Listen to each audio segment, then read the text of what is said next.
Hepworth, and this is B&B's first midweek update of the year. This week, we're going to take a deeper look at the Mepham Build On Club, meet the Valedictorian and Salutatorian, and we take a look inside what it's like for a high school athlete to come back from a devastating knee injury. And that's where we'll start. Lori Della Croce is a three-sport athlete here at Mepham, starring on the basketball, volleyball, and badminton teams since she was a freshman, except for last year. That's when Lori's knee gave out in a preseason basketball game. Since then, Lori has been working her way back to the Mepham court. B&B's Rocco Law takes a look at what it's taken for Lori to come back. What if I told you your entire sports year could snap in a blink of an eye? For Mepham senior Lori Della Croce, her athletic life was pulled to a screeching halt last winter when she tore two vital ligaments within her leg. Basketball season, I went for the ball, planted my knee, my foot and my knee just shifted. So went to the doctors, ended up tearing my ACL and meniscus. Had to get surgery. In a parent's eye, seeing their child suffer an injury at that magnitude can be hard to watch. It was really tough. She was in a lot of pain. She couldn't even sleep in her bedroom. We had to have a makeshift in our living room for her to be able to go to the bathroom, to get up by herself. She was so determined to get up and do things. She didn't want anybody to help her. And seeing her in all that pain, it was just, couldn't stop it. That was only the start for Della Croce and her family, as later on in the year, she required a second surgery for scar tissue removal. 3 months after surgery, everything was going great. Realized that my knee wasn't straightening, so I ended up having to go back for another surgery, get scar tissue removed, and 4 months later, we started running and almost back to 100%. She had to have that second surgery, and that one was worse because she was going in for a simple scar tissue removal. We're all there, and we're called to the back. Victor and I were called to the back, her dad, and they said that that she was having some problems during the surgery. They were able to remove the scar tissue, but she was going into convulsions, and she went into convulsions 3 times, and they had to keep putting her back in a deep coma. Seeing her with all those tubes and the breathing tube, it was just from something that was going to take 45 minutes. Scared us, the thought of losing her. Girls basketball head coach Jim Mulvey has high praise for her comeback. Her never give up attitude, always that professional, working out, trying to get better. Mom sending me videos. To have a healthy and to be back as our point guard this year and bring this team to the playoffs and beyond. Working out has been her time to decompress and strengthen her leg. All my training has helped one day at a time to get back to 100%.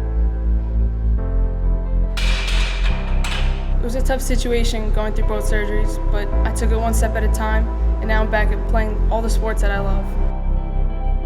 Rocco Law, B&B Sports.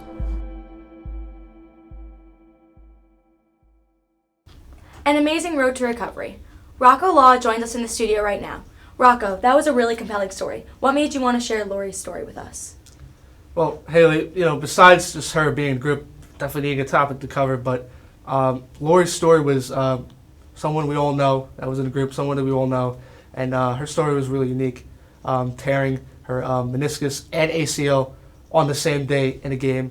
As a professional athlete, tearing an ACL and meniscus is hard. Never mind a high school athlete, can be really tough. And we just thought that story should be told out there.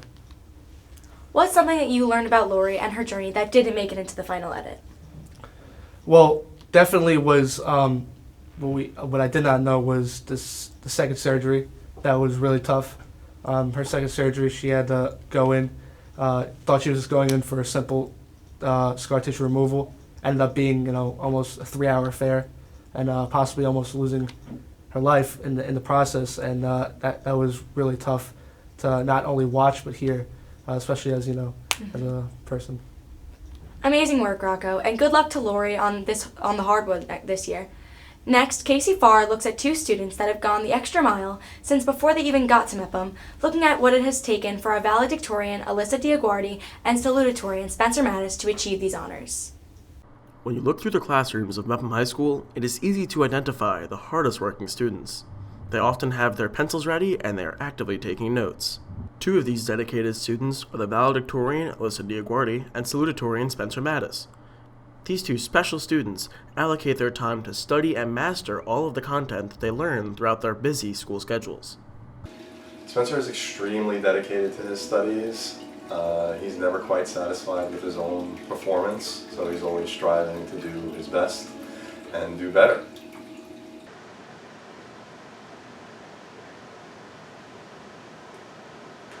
Having natural academic skill will not always guarantee one a top spot in the class. Both students are aware of the time they take to maintain their high GPAs.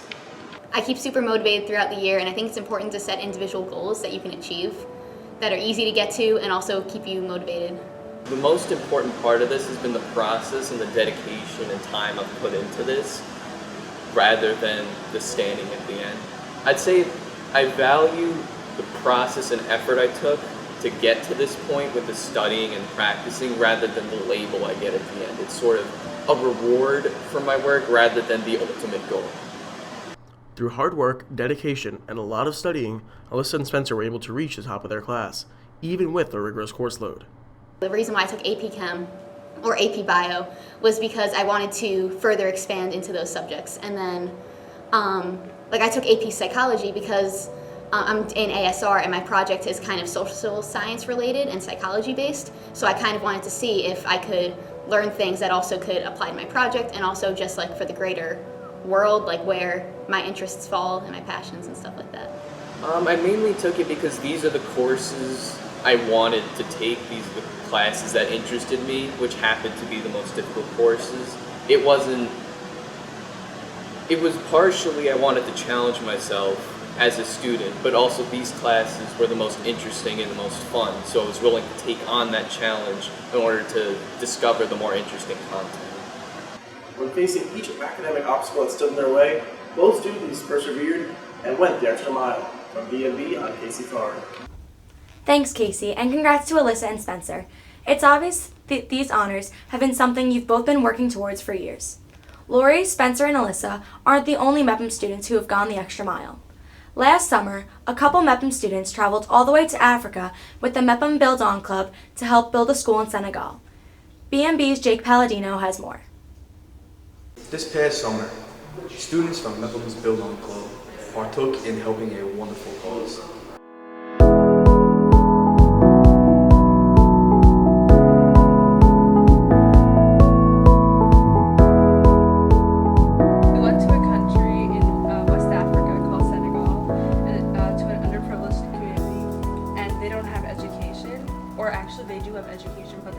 Children there, they have to walk like miles to get to the elementary school. While the kids were in Senegal, they lived with local families for 1 week, and during the day they worked with the locals to help lay the foundation for what is going to be an elementary school in this village where previously there was no school before. The Mepham Build On Club did extraordinary things that most high school students don't get to experience and are very grateful for this opportunity to help others in need.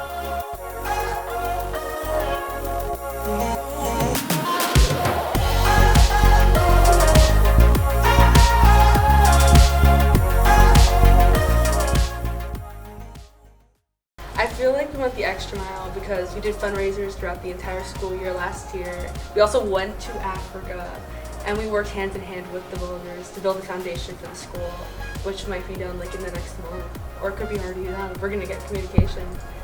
And yeah.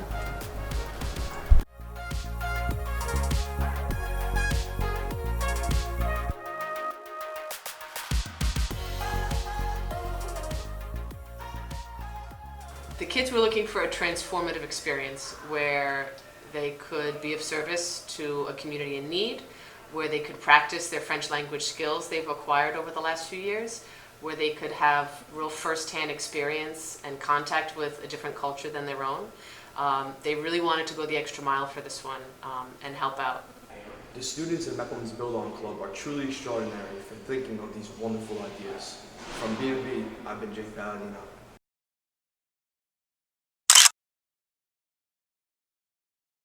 Thanks, Jake. Talk about going the extra mile. Build On sounds like it's an amazing experience. All 3 of those packages were a part of B&B's run-up to our first Student Television Network national contest. The contest prompts will be announced later this week, and B&B students will create packages just like the ones that you just saw that will be entered, and we have at Midweek Update. We'll have those packages for you in 2 weeks. Next, we'll have the BC3 practice packages, so be sure to tune in. For Midweek Update, I'm Haley Hepworth.